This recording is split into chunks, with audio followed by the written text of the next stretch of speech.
Hello, welcome to Monday's Hotline Live with Record Sport. My name is Daniel Caw. I'm delighted as ever to be joined by the one and only Keith Jackson. Keith, how's it going?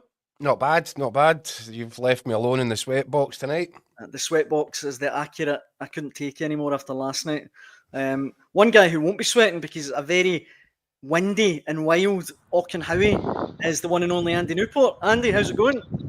Tell you what, it was quite close actually earlier on. I was in the press conference here about an hour ago, and I tell you, it was quite clammy. In fact, Russell Martin had to come in. The first thing he did was turn on the air conditioning. So, once again, Daniel, you've got it completely wrong. Nice one, excellent. We're on target then. That's good that they looked after you guys, though. The air conditioning only gets switched on when the manager comes in. Well, listen, there has been representations made, let's put it that way. So the Rangers PR department know how we feel. Hot.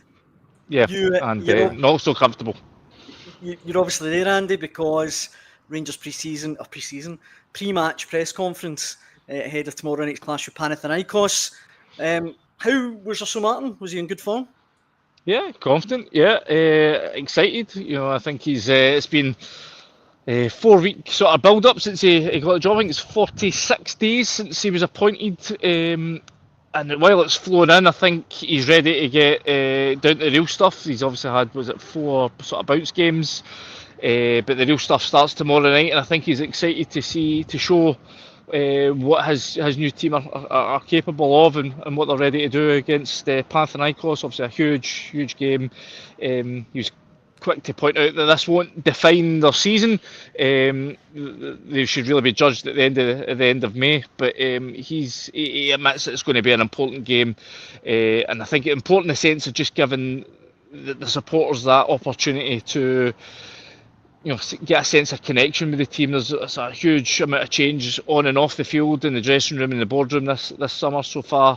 But now they need to feel that connection between the fans in the stand and the players on the pitch. So if they can go off to a winning start tomorrow night, then that would be a huge leap in that direction. He's right though, Andy.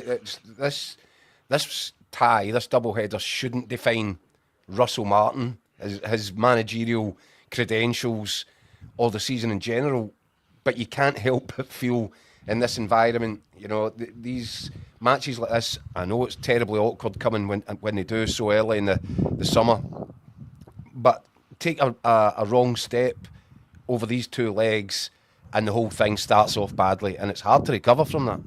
Yeah, I mean, he was spoken about setting a tone, and that's where they made the point about this is an opportunity to get the fans on side. So yeah, I mean, listen, we've spoken about just how little time he's had to prepare the team, how rushed everything was, how late everything was because of the takeover. So listen, I think it would be harsh to suddenly heap any sort of criticism on Russell Martin and his players tomorrow night if it does go awry, because they've not really had the ideal preparation so far. Even he was talking about the fact that they only had the one game, the one public workout, and that was because the pitch at Ibrox had just been relayed over the summer and wasn't really ready to host any more than that one game.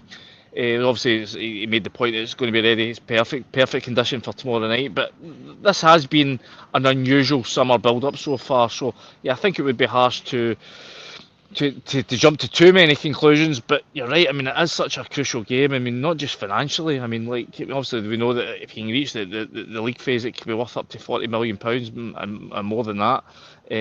But just to get that sense of. There is a sense of optimism around the club right now. There's a sense of hope that wouldn't have been there were it not been for the takeover, would it not been for the 7 new players coming in this summer. If that's still bubbling away there, a big performance really ignites it. But as you say, a defeat, it could sort of just take things right off the boil in that sense. There's also been the draw for the next round of the Champions League qualifiers, and I mean, I don't know if you guys will agree. I thought playing Servette or Victoria Pilsen was a pretty good draw. But does the draw for the Europa League playoff round, if Rangers fail to get past Panathinaikos, has been made as well, and it'll be Besiktas or Shakhtar Donetsk. That'd be a nightmare draw. I think they've definitely got, in terms of the Champions League draw, it was the best one they could have got. as is the Europa League. Yeah, it looks a wee bit smellier. It's certainly going to Istanbul this time of year. The length of the flight, the sort of atmosphere they could expect. I'm not if it ends up being Shakhtar, I'm not so sure that's quite as intimidating. Obviously, with the situation in Ukraine right now, they're having to play away. I think it's Gelsenkirchen. In Germany, you can pronounce that better than me. Schalke Stadium, it is, I'm sure. Exactly, yeah. So I think that's where they're based. So I think that's where that will be played, which maybe isn't the most intimidating. You can't imagine that there'll be too many Ukrainian fans turning out for that. It'll be a bit of a neutral venue. But listen, I think in terms of the Champions League, the incentive's there for them to go and get a result tomorrow night. I mean, they couldn't have asked for a kinder draw for that third qualifying round. Yeah, absolutely, and the it is a stinker of a draw for the Europa League, so there was already a lot of importance getting placed on tomorrow night's match and the return leg in Athens, but I think that draw today actually piles a little bit of pressure on, because you wouldn't fancy that one, the Europa League. So for all manner of reasons, there's so much riding in this game, and if Russell Martin can get off to a flying start, that's the flip side of what I was saying there. If he can get off to a flyer, if his team looks the part, and there's a noticeable difference in terms of the style of play, and they get a result out of that, wow. I mean, you actually couldn't wish for a better start to the season in that set of circumstances. But if it goes the other way, it just adds a little bit of fuel, a fire that's been burning ever since Russell Martin's appointment. See, just to play devil's advocate, and I don't know if you guys will agree with this, I'm getting way ahead of myself, but hear me out. Rangers in the Conference League, right? I know there's not the fraction of the money or whatever, but you would fancy your chance of getting to the late stages of that, if not going all the way, maybe? No? I think it's a hard sell, isn't it, Andy? I don't think the Rangers fans, given they've enjoyed their Europa League experiences. Everybody knows that the Champions League is where everybody wants to be. I think it'd be a pretty hard sell to tell the Rangers fans Conference League this time, lads. Aye, that's fair. I just think as well, financially, I mean, if Celtic were to get themselves into the Champions League, they've already got such a big financial advantage as things stand, and you're looking at them getting another sort of 40 or 50 million pounds for if they can get through their playoff. If Rangers, I mean, there's a disparity already between the Champions League and the Europa League, and you can be assured that there's an even bigger sort of gap in golfing finances available if you drop down into the Conference League. So, I think I think both on and off the pitch, Rangers will be hoping that they can get as high as possible in terms of these three European competitions. We had pictures up there, Andy, of Rangers training today. We obviously know they played Hamilton at the weekend in a bounce game. Do you anticipate Gassama will be fit to play? I mean, he was training today. He didn't start at the weekend. It was Kieran Dowell that sort of started wide for Rangers. But is there any news on that? Yeah, we've just spoke to Russell Martin on that front. So Cyril Dessers, Hamza Gamani, and Gassama as well. All three of them will be fit to play some part, but not from the start. They're not fit for 90 minutes yet. They're not fit to start. Russell Martin does expect them to play a big part over the two legs. Obviously, with Hamza Gamani, he had a visa issue that held up his return to the club this summer. Cyril Dessers a slight, I think it's an ankle knock, and Gassama, obviously we were down with the team in St George's Park last week. Obviously he was there with Sheffield Wednesday, and I'm led to believe that just because of the ongoing transfer negotiations at that time, Sheffield Wednesday decided to tell him to stay away from the training pitch for, I think it was as many as 3 days. So I think he missed out maybe 3-4 days, and obviously travelling up to Scotland, that took a day out of his training regime. So he's missed, and obviously I think Wednesday came back a week after Rangers did. So he's missed out probably half of the pre-season build-up so far compared to the rest of the players in the squad. So for that reason, he is likely to be starting. His involvement will be limited to off the bench. But I think we'll expect to see Danilo starting up front. Asked Russell Martin about him during the press conference, and he spoke so warmly about him. I think he's been impressed from not just the goals that he scored. I think it's 4 and 4 in pre-season, but his work ethic, the fact he's been prepared to run himself into the ground, and also his translation skills. I think he's acting as interpreter for a few of the new signings as well. So, I think he's somebody that had a rough time last year. Obviously, was injured around about this time last year, come back from a really horror knee injury, suffered at Tynecastle, and he was left playing catch up for the remainder of the campaign. Just couldn't get running. Barry Ferguson never really seemed to take to him when he came in, but he's taken this opportunity to get himself fit, primarily in pre-season, but also to use it as a clean slate to impress Russell Martin. And so far, it looks like he's doing it. Obviously, with other guys not been quite sharp yet, he'll get that opportunity. But listen, it's possession is 9/10 of the law. If he can go in there and really stake a claim, get off to a good start, then who knows? Cyril Dessers, Hamza Gamani can find themselves the other ones playing catch up this season. And just very finally, before we let you go, Andy, I wanted to get your take on Keith's exclusive story, which is on Record Sport Online just now. Keith, it's on Hamza Gamani. Yep, just before we came on the show tonight, Daniel, it was confirmed to me from sources in Rotterdam that Feyenoord are very much in the running in terms of weighing up a potential bid for Hamza Egerman. I think they shattered their own transfer record in May, just a couple of months ago, when they signed Sem Steen from FC20 for about £10 million there or thereabouts with add-ons.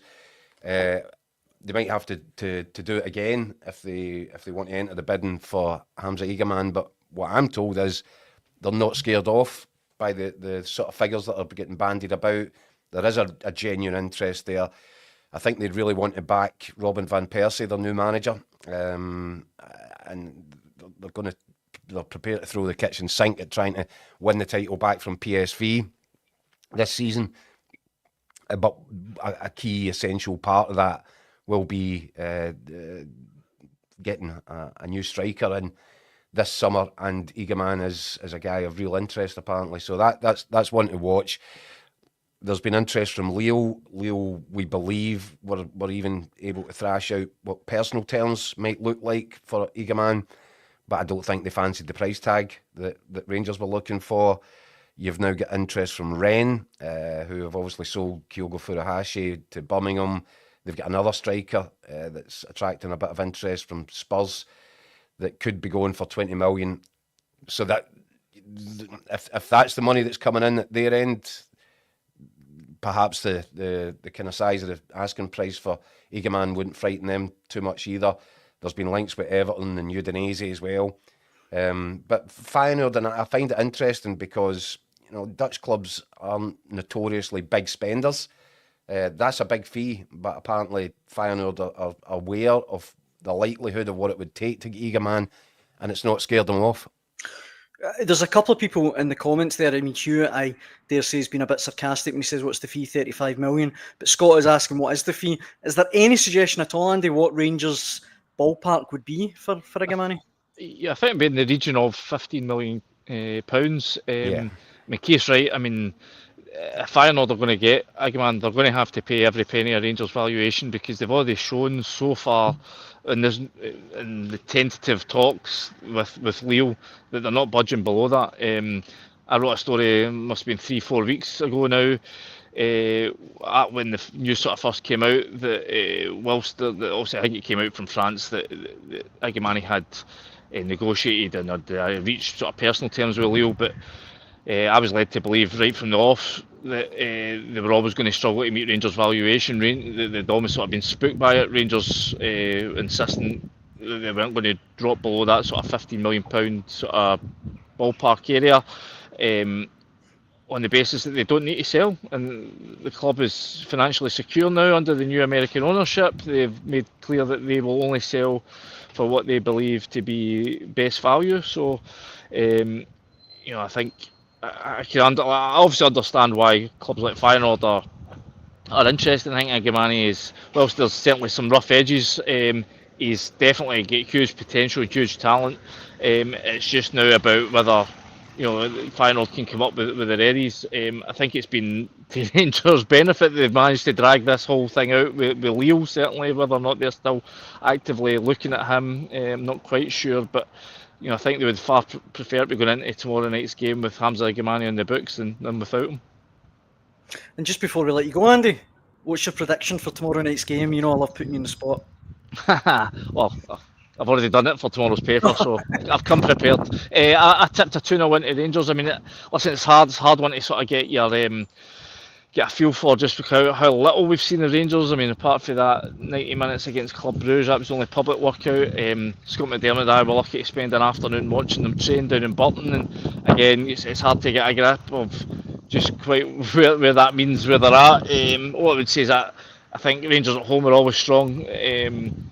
I think the new signings should give the team a freshness and should help excite the fans. I think the fans are coming wanting to play a part. They want to be excited. It's been such it's been such a bleak place, Ibrox, for so long. I think they'll see this as a fresh start, a fresh era, and we'll want to create an atmosphere. And we know when Ibrox is bouncing, then it can really lift the team. Panathinaikos, having looked at some of their fixtures in pre-season, I don't think they've been sparkling. They've been solid. I think they beat Westerlo, Issam Charai, the old Rangers coach. I think they beat their team, but I think that's been the only victory so far in pre-season. Spoke to a couple of Greek journalists who say this is the draw that Panathinaikos definitely did not want. They did not want to come to face Rangers at this stage of the season. It's obviously very early for them as well. So I think a 2-0 win would certainly give Rangers a chance going over to some pretty tough conditions in Athens. I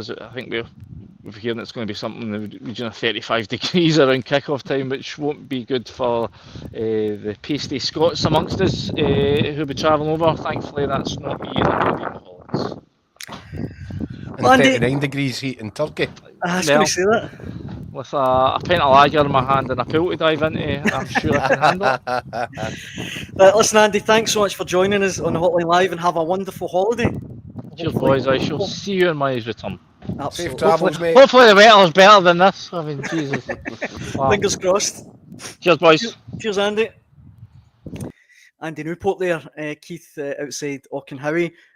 We can actually hear from Rangers captain James Tavernier. Should we do that before we go any further? Let's see what he had to say. It's honestly been a quick 4 weeks. We've been married as we can be. The training has been really intense, and the manager's really drilled in his philosophy of how we want to play as a team, the structure. So the boys are really taking it on board, and we're really looking forward to Sportbed. You've seen a few different types of Rangers manager in the team here. What are the main sort of differences in this pre-season? I think you'll see the way we play, and with the ball and about ball. I think that'll be evident when it's tomorrow unfold, and as the season unfolds, you'll see so it'll be a different style of play that I've probably not played since I've been here. Again, something you're used to, but games of this importance when they come this early, is there almost an extra leadership role for you to put that across to the guys who are just come into the club? Well, the boys know the first 4 coming to sign to Rangers is all games, and that's the demand you have as soon as you become a Rangers player and you want to become a Rangers player. So the boys know it's a must-win game.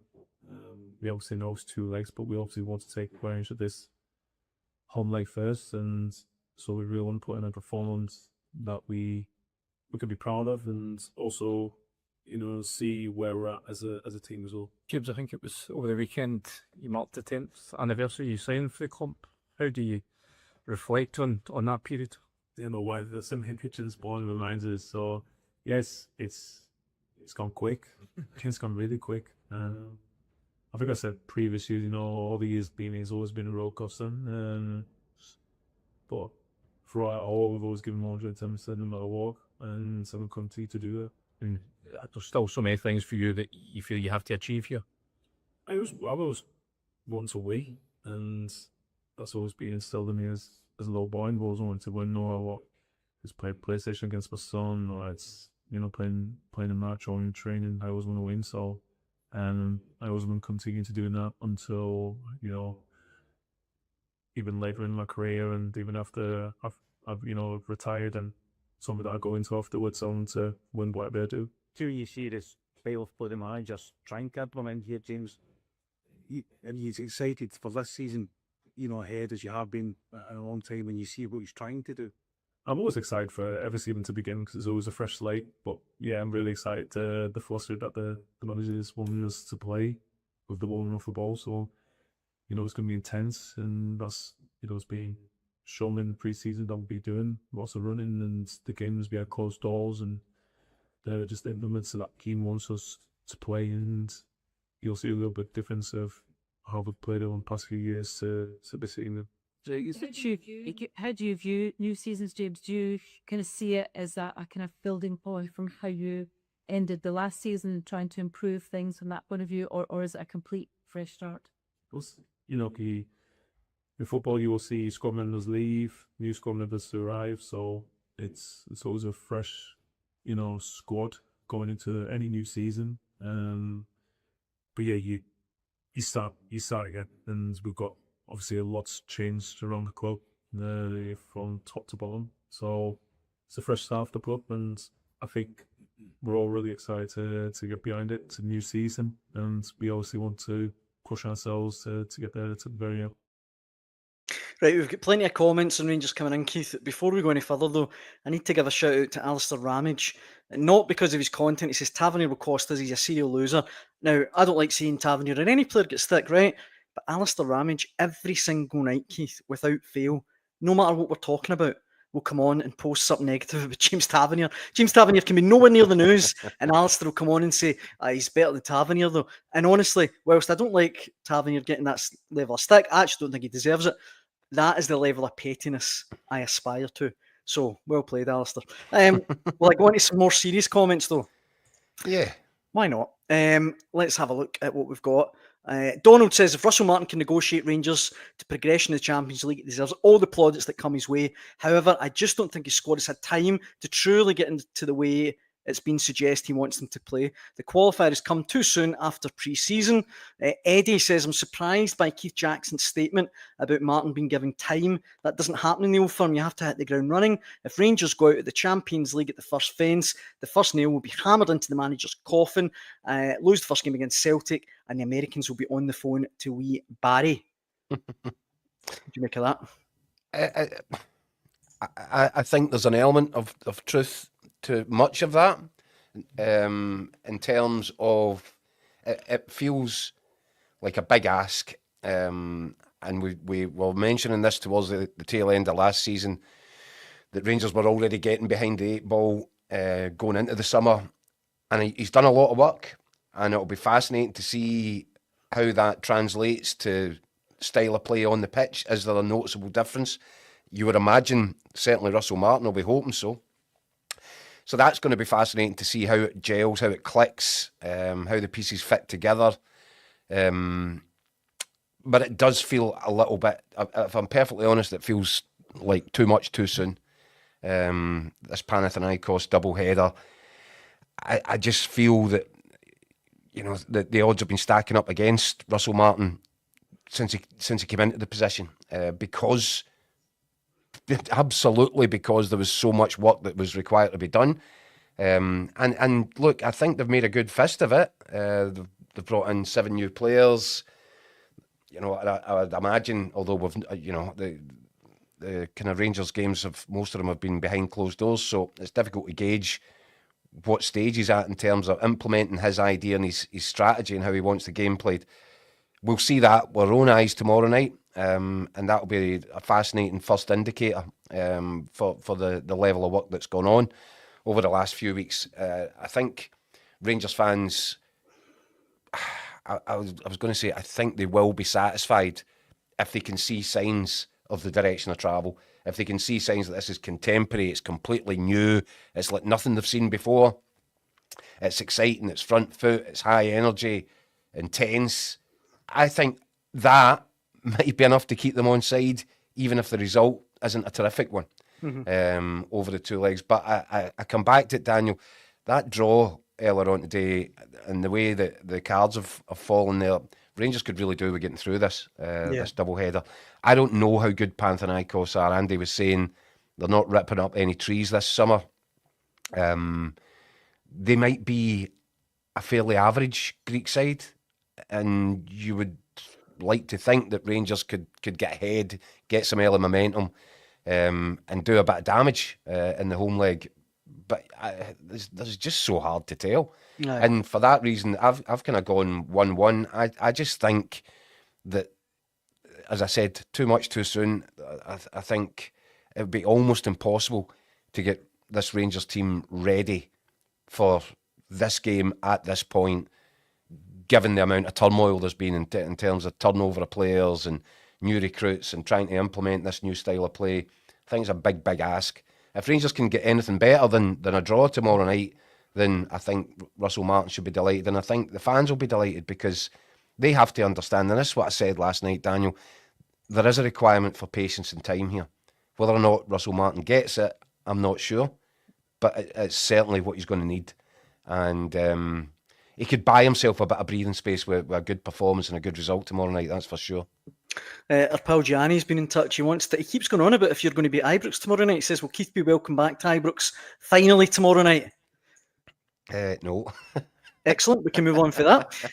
No, because we've got a show directly after the final whistle, haven't we? Exactly, and hopefully... And it's where to come to discuss the events, and if you want to have a bit of a rant, have a rant. If you're pleased with what you see, come on and say it. Absolutely. But we'll be here to dissect every kick of the ball on Hotline Live tomorrow night from 10 p.m, Daniel. Darren is insistent that it'll be 4-0 to Rangers tomorrow night. Druzy Boy says, Panathinaikos have had 2 friendlies and lost both. They're behind Rangers in pre-season as the Greek League starts mid-August.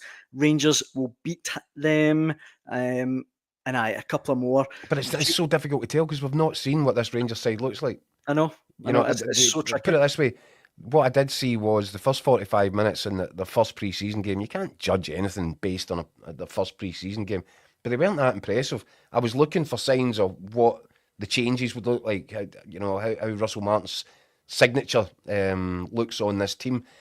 Couldn't see it in the first half. They were much better in the second half. So, maybe working. This is exactly what it is. Rangers are a work in progress. Now, the second leg in Athens, Andy was touching on it, they're expecting it to still be 35 degrees at kick-off time in Athens. This place is scorching. So, if they can take the heat out of it, if you pardon the pun, in the first leg, get a couple of goals in front, give themselves a bit of breathing space going into the second leg, then I think that'd be a real achievement. But I just wonder if it seems like a really big stretch to think that Russell Martin, from a standing start, is in a position to get a result like that in his first game. Yeah, and I know you've mentioned it, but that Europa League draw is a killer, because It's a stinker of a draw, that one. Rangers fans, I don't know if they'll admit it, but it may be Russell Martin, I'm sure he wouldn't admit it, but to be forgiven for thinking, look, if we get Europa League again this season, it's pretty good considering the rebuild the clubs had to go through. But Besiktas or Shakhtar Donetsk, just about as bad as it can get as a draw. You just sort of know, don't you? It's going to be Besiktas. Aye. And Istanbul, and a total hotbed. And the temperature again is going to be ridiculous, and there's a whole bunch of travelling involved. Getting there and back, it seems as inconvenient a tie as Rangers could possibly give him. And how's your luck, Russell Martin? But that's what I'm saying. If you can take all the pain away by putting Panathinaikos out, because I think they've got a really favourable draw if they do get past Panathinaikos in the next round of the Champions League qualifiers. I think that looks achievable. So for all these reasons, if Rangers can take care of business against the Greeks, then they'll be in a good spot. But again, it comes back to what do they look like? We're about to see the covers are about to come off this Russell Martin version of Rangers, and it's going to be fascinating, Dan. Yeah. Sean says Rangers need to take a 2-goal lead to Greece. New game plan will go out the window next week when they're blowing. Kenneth says 2-1 tomorrow night, 1-1 through 3-2. And Gianni very kindly says he'll pick you up at Ibrox after it. If you're there, no problem. So you can make the hotline in time. So that's very kind of Gianni. Gianni, why is he going on? I wonder if Gianni's got himself a season ticket for Ibrox now. I don't know. Anyway, we've talked a lot about Rangers, obviously. Shall we mention a little bit about Celtic? Yeah, sure. Crack on. It's actually, Celtic just kind of keep motoring on, and it's been quite quiet again today. But a couple of little bits of transfer news. Overnight, Celtic, and I think Rangers as well, have been linked with Serbian wonder kid Andrei Bashanin. He's a 18-year-old central midfielder. He's been likened to Lennon Miller, but he'd be significantly cheaper. The other bits of transfer news is that Luis Palma has joined Lech Poznan on loan, and Marco Tilio, he's off to Rapid Vienna. The Lennon Miller one, Keith, or the boy compared to Lennon Miller, kind of just made me think, why don't Celtic just sign Lennon Miller? That would seem like the easier approach, wouldn't it? But look, I don't know why that Celtic and Rangers have a problem with paying paying a premium sum for players in Scotland. There's a theory that they don't want to strengthen other clubs by giving them money. There's probably another theory that they feel that Scottish clubs are trying to pull their pants down a little bit with transfer fees. I'm not sure that I buy that. John McGinn would have been, what, £3 million? I'm sure Celtic could have stretched to that. I remember Gordon Strachan feeling a bit let down when they didn't sign Stephen Fletcher in the January transfer window. Rangers, Lewis Ferguson. There's examples everywhere you look of young Scottish talent that Celtic and Stroke Rangers should have made a move for, but they've allowed them to get away. Now I get it. This young boy will come at a fraction of the cost potentially, but yeah, if you've got a boy like Lennon Miller on your own doorstep, I think Celtic could have done that deal previously. I think they've obviously got to a point now where Motherwell will look for a fee somewhere between £4 and £5 million, and if Celtic aren't prepared to pay it, they aren't prepared to pay it, and they'll probably pick up this kid for, I don't know, what, £1 million, £1.5 million? Who knows? The one other thing that I should have touched on, actually, we were talking about Rangers. Gary here says, Keith and Daniel, any truth on Owen Beck coming back to Rangers, or coming to Rangers, and if so, could it happen? I wanted to mention this, Keith, because story down south in the Liverpool Echo today that Rangers... Sorry, the what? Liverpool Echo. The what?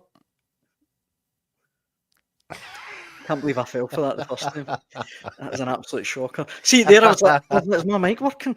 The Liverpool Echo, usually reliable. They're saying that Rangers are in active talks with Liverpool for Owen Beck, but Celtic are still interested.